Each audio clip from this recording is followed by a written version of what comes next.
Et voici le journal en détail. Le président Abdel Fattah el-Sisi a affirmé que l'Égypte avait réussi à faire face aux répercussions de la crise économique actuelle grâce aux réformes qu'elle a adoptées à partir de 2016. Le chef de l'État s'est exprimé au cours d'une visite qu'il a effectuée ce matin au siège de l'Académie militaire au Caire. Retour sur ces déclarations. Le président Abdel Fattah el-Sisi a effectué samedi à l'aube une tournée d'inspection dans l'académie militaire.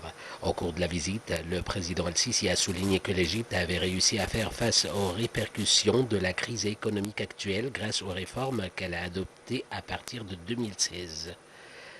Il a fait état à cet égard aux efforts déployés par l'État en vue d'atténuer les effets de la crise économique qui a eu lieu depuis plus de 3 ans, dont 2 années au cours desquelles le monde a été frappé par l'épidémie de Covid-19 qui a eu un grand impact sur l'économie mondiale et celle de l'Égypte. Le président Abdel Fattah el-Sisi a également déclaré qu'il s'attache à stabiliser la situation au Soudan dès que possible, soulignant que nous tenons à un cessez-le-feu et à une opportunité de dialogue. Le chef de l'État a ajouté que l'Égypte a 9 millions d'invités étrangers en raison de l'instabilité et des troubles. Le président el-Sisi a par ailleurs assisté à un certain nombre d'activités des étudiants de l'académie et il a tenu un dialogue avec eux.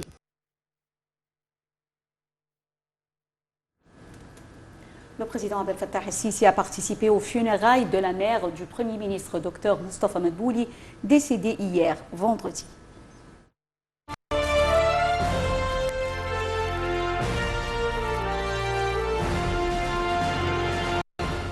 تقدم السيد الرئيس عبد الفتاح السيسي مشيعي جنازة السيدة والدة الدكتور مصطفى مدبولي رئيس مجلس الوزراء بمسجد المشير طنطاوي بالقاهرة الجديدة، حيث قدم سيادته خالص التعازي والمواساة للدكتور مصطفى مدبولي، داعيا الله عز وجل أن يسكن العقيدة فسيح جناته ويلهم أهلها وذويها الصبر والسلوان.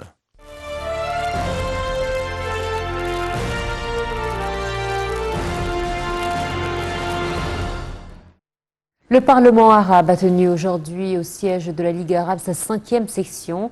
Au cours de cette session, le président du Parlement arabe, Adel Ben Abdelrahman al-Ansoumi, a salué le retour de la Syrie dans l'organisation et la participation des députés syriens au Parlement arabe après 12 ans d'absence.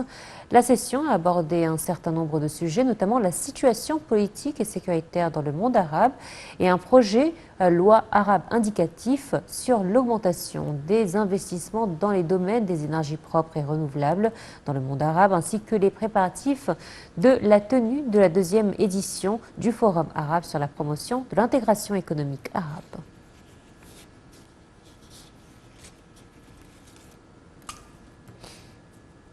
Le premier groupe des pèlerins en Terre Sainte a quitté le Caire aujourd'hui.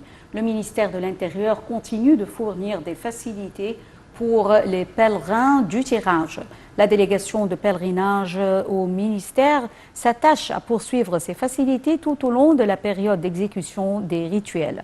Les détails dans ce commentaire. Le premier vol d'Égypte Air transportant les pèlerins en Terre Sainte s'effectue samedi.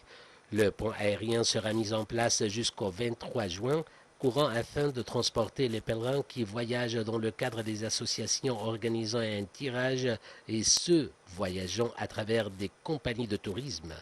Le retour des pèlerins débutera à partir du 1er juillet prochain. La saison du Hajj prendra fin le 13 juillet.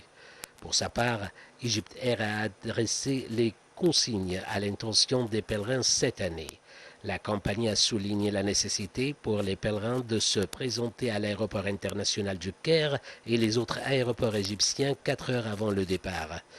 Égypte Air a également souligné l'indispensabilité de respecter les mesures de santé, de soumettre les certificats requis et de respecter les délais indiqués sur les billets. Les voyageurs sont priés de se présenter 8 heures de temps avant le vol à destination de Jeddah et 6 heures avant celui à destination de Médine.